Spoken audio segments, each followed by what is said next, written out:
എന്തായാലും വളരെ മനോഹരമായിട്ടുള്ളൊരു ദിവസം. കാരണം ഇത്രയും നല്ലൊരു എല്ലാവരും കൂടെ ഒത്തുകൂടിക്കൊണ്ടുള്ളൊരു പ്രോഗ്രാം വളരെയേറെ ആഗ്രഹിച്ചാണ്. എന്തായാലും അതിന് വേണ്ടിയിട്ട് എല്ലാ കാര്യങ്ങളും ചെയ്യുന്നു അല്ലേ. ട്രോഫി അടിക്കുന്നതുകൊണ്ട് എല്ലാ കാര്യങ്ങളും പുറകെ നിന്ന് ചെയ്യുന്ന നമ്മൾ ബ്രാൻഡ് ന്യൂ സോളർ ടീമിലുള്ള മേരിക്കുട്ടി മേഡമാണ്. കൈയടിക്കാൻ ഞാൻ പറയില്ല.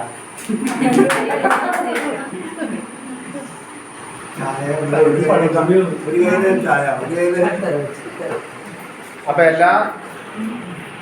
എല്ലാവിധ അഭിനന്ദനങ്ങളും അത് പറഞ്ഞാൽ മതിയോ, കൈയടിക്കാൻ പറയുന്നുണ്ട് അല്ലേ. എല്ലാവിധ ആശംസകളും നേടുകയാണ്. എത്രയും പെട്ടെന്ന് കമ്പനിയുടെ പ്രസ്റ്റീജിയസ് റാങ്കായുള്ള സ്റ്റേറ്റ് ടീമുകളായിട്ടുള്ള റാങ്കിലേക്ക് എത്താൻ സാധിക്കട്ടെ. കുറച്ച് പേർക്ക് അറിയാം എത്രയാണെന്നുള്ള ബിസിനസ് വോളിയം. പ്രീതി മാഡത്തിന് അറിയില്ല. 25 ലക്ഷം ബിസിനസ് വോളിയം ബ്രാഞ്ച് 1-ലും ബ്രാഞ്ച് 2-ലും കൊടുക്കാൻ മാത്രമേ ആ ഒരു റാങ്കിലേക്ക്. 25 ലക്ഷം ബിസിനസ് വോളിയം ഓർഗനൈസേഷൻ 1-ലും 2-ലും ടേൺ ഓവർ കൊടുക്കുന്ന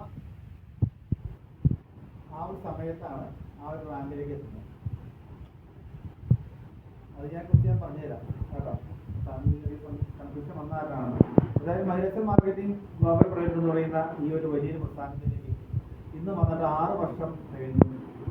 അതായത് 2019 മെയ് മാസം 17-ാം തീയതിയാണ് ഞാനിത് ജോലി ചെയ്യുന്നത്. ഇത് കഴിഞ്ഞ 6 വർഷം കഴിഞ്ഞത് കഴിഞ്ഞ ആഴ്ച 2025 മെയ് മാസം 17-ാം തീയതി. അതേ ദിവസം തന്നെയാണ് നമ്മുടെ കമ്പനിയുടെ നെക്സ്റ്റ് പ്രോഗ്രാം. അപ്പോൾ അതൊക്കെ നമ്മൾ വിജയിക്കണം ആഗ്രഹിക്കുന്ന ജീവിതത്തിൽ സക്സസ് ആണെന്ന് ആഗ്രഹിക്കുന്ന അതൊക്കെ അങ്ങനെ പറയുന്നത് ഒരു പ്രതീക്ഷിക്കാത്ത അത്തരത്തിലുള്ള ഒരു സന്ദർഭം ഉണ്ടായിരുന്നത് വളരെ വലിയ കാര്യമാണ്. എന്തായാലും അതിൽ എന്നെ ഈ അവസരം പരിചയപ്പെടുത്തിയ എൻ്റെ ചേട്ടൻ കൂടിയായുള്ള വിക്രമൻ സാറിന് ഈ അവസരത്തിൽ നല്ലൊരു നന്ദി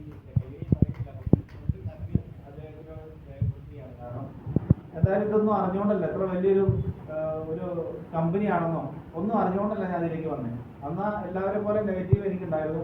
കാരണം ഞാൻ അദ്ദേഹത്തോട് തർക്കിച്ചു. വിനോദ് സാർ ഇന്ന് CGCയിലുള്ള വിനോദ് സാറായിരുന്നു അദ്ദേഹത്തിൻ്റെ കൂടെ എൻ്റെ തറവാട്ടിലേക്ക് വന്നത്. അപ്പം ഞാൻ എൻ്റെ ചേട്ടനോട് തർക്കിച്ചാലോ ദേഷ്യപ്പെട്ടാലോ നോക്കിട്ട് ഈ ഒരു അവസരം പറഞ്ഞു തരാൻ വന്നപ്പോൾ അത് കഴിഞ്ഞുകൊണ്ട് ഇന്നത്തെ കേട്ടിട്ടുള്ളതാണ്. അതിൽ പകുതി കാര്യങ്ങൾ നമുക്ക് വരുന്നതെന്ന് പറയും.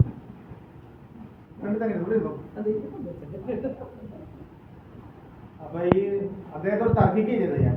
കാരണം ഞാൻ മനോരമ എന്ന് പറയുന്ന ഒരു പത്രസ്ഥാപനം പേപ്പർ ഇൻഡസ്ട്രിയായിട്ട് ബന്ധപ്പെട്ട് ഏകദേശം 18 വർഷം 19 വർഷം അതിൽ പ്രവർത്തിക്കുന്ന സമയം 2001-ലാണ് ഞാൻ മനോരമയിൽ ജോയിൻ ചെയ്തത്. 2019-ലാണ് ഏപ്രിൽ മാസം, ആ ഡേറ്റൊക്കെ എനിക്ക് കറക്റ്റായിട്ട് ഏപ്രിൽ മാസം 9-ാം തീയതിയാണ് ഞാൻ അവിടെ നടക്കുന്നത്. അപ്പം അങ്ങനെ നോക്കുമ്പോൾ ഒരു 18 വർഷത്തിൽ കൂടുതൽ ഞാനൊരു വർക്ക് ചെയ്യുന്ന സമയത്താണ് ഇദ്ദേഹം ഇതുമായിട്ട് വരുന്നത്. അപ്പോൾ ആഴ്ചയിൽ 2,14,000 കിട്ടുമെന്നൊക്കെ പറഞ്ഞപ്പോഴേക്കും എനിക്കതൊന്നും ഉൾക്കൊള്ളാൻ സാധിച്ചില്ല. കാരണം എന്താ വെച്ചാൽ മനോരമയിൽ 45 വർഷമായിട്ടുള്ള സീനിയർ ജനറൽ മാനേജർക്ക് കിട്ടുന്നത് 1.25 ലക്ഷം രൂപയും മറ്റ് താമസ സൗകര്യങ്ങളും വാഹനമൊക്കെ കൊടുത്തിട്ടുണ്ട്. പക്ഷെ ഇത്ര വർഷം കൊണ്ടാണ് അവർ നേടിയത്. ഞാൻ അങ്ങനെ കണ്ടിട്ടുള്ളൂ. അപ്പോൾ ഇതിൽ പ്രവർത്തിച്ച് കഴിഞ്ഞാൽ ഒരു 3 വർഷം കറക്റ്റായിട്ട് പ്രവർത്തിച്ചാൽ, അല്ലെങ്കിൽ 36 മാസം, 3 വർഷം അല്ലെങ്കിൽ 36 മാസം പ്രവർത്തിച്ചാൽ ഈ ഒരു വലിയൊരു എമൗണ്ട് ആഴ്ചയിൽ, മാസമാണെങ്കിൽ നമുക്ക് അംഗീകരിക്കാൻ പറ്റില്ല. അപ്പം പിന്നെ ആഴ്ചയിൽ കിട്ടുമെന്ന് പറയുന്നതിൽ എങ്ങനെ നമ്മൾ അംഗീകരിക്കും? അപ്പം ഞാൻ അതുകൊണ്ട് തന്നെ പറഞ്ഞു, ഞാൻ ജോയിൻ ചെയ്യില്ല, ഞാൻ മീറ്റിങ്ങിന് വരില്ല, ഞാൻ ഐഡിയ അടിക്കില്ല, ഒന്നും സംഭവിക്കില്ല. അവരെന്ത് പറഞ്ഞാലും ഞാൻ അതിന് തിരിച്ച് മറുപടി പറഞ്ഞുകൊണ്ടിരുന്നു. ലാസ്റ്റ് അവർ മതിയായി, അവരെന്തായാലും ഞാൻ ജോയിൻ ചെയ്യില്ല എന്നുള്ള മാനസികാവസ്ഥയിലെത്തി. അപ്പോൾ അവർ ചോദിച്ചു പ്രോഡക്റ്റുകളെ കുറിച്ച് ഒന്ന് പറഞ്ഞോട്ടെന്ന് ചോദിച്ചു. സത്യത്തിൽ അവർ ആദ്യം പ്രോഡക്റ്റുകളെ കുറിച്ച് പറഞ്ഞെങ്കിൽ ഞാൻ അത് വാങ്ങിച്ചാണ്. പക്ഷേ ഈ ബിസിനസ് അവസ്ഥയിൽ വരാൻ വേണ്ട കാര്യങ്ങളാണ് അവർ പറഞ്ഞത്. ഒരിക്കലും അവർ കുറ്റപ്പെടുത്താൻ പറ്റില്ല. കാരണം എന്തുകൊണ്ടാണ്, കമ്പനി കേരളത്തിൽ, ഇന്ത്യയിൽ തുടങ്ങി 2013 ഓഗസ്റ്റ് മാസം 14-ാം തീയതി ആണെങ്കിൽ കേരളത്തിൽ സ്റ്റാർട്ട് ചെയ്തത് 2016 ഏപ്രിൽ മാസം 4-ാം തീയതിയാണ്. കേരളത്തിൽ എറണാകുളം മരടിലെ ന്യൂക്ലിയസ് മാളിലെ 5-ാമത്തെ നിലയിൽ ഒരു ഓഫീസും ചെറിയൊരു ഔട്ട്ലെറ്റും കൂടെ കൂടി, നമുക്കൊരു സ്റ്റോറും കൂടെ കൂടി തുടങ്ങി. ആ ഒരു കാലഘട്ടത്തിൽ 2019 എൻ്റെ കൂടെയുള്ള എൻ്റെ അപ്ലൈൻ ലീഡേഴ്സ് എന്ന് പറഞ്ഞ വിക്രം സാറ് 6 മാസമായുള്ളൂ. ഏകദേശം 9 മാസത്തിനടുത്തായുള്ളൂ നമ്മുടെ വിനോദ് സാറ് ചേർന്നത്. അന്നീ പറഞ്ഞ പോലെ ട്രെയിനിങ്ങോ ഇത്തരത്തിലുള്ള മീറ്റിങ്ങോ കാര്യങ്ങളൊന്നും അന്നില്ല. അതുകൊണ്ട് തന്നെ അവർ കൺവിൻസ് ചെയ്യാനായിട്ടുള്ളൊരു കുഴപ്പം കൊണ്ടായിരിക്കാം അങ്ങനെ ആദ്യം അവസരത്തെക്കുറിച്ച് പറഞ്ഞു. എന്തായാലും ഉൽപ്പന്നത്തെക്കുറിച്ച് പറയുമ്പോൾ കുറച്ച് ഉൽപ്പന്നങ്ങൾ വാങ്ങിച്ച് ഉപയോഗിക്കുന്നത്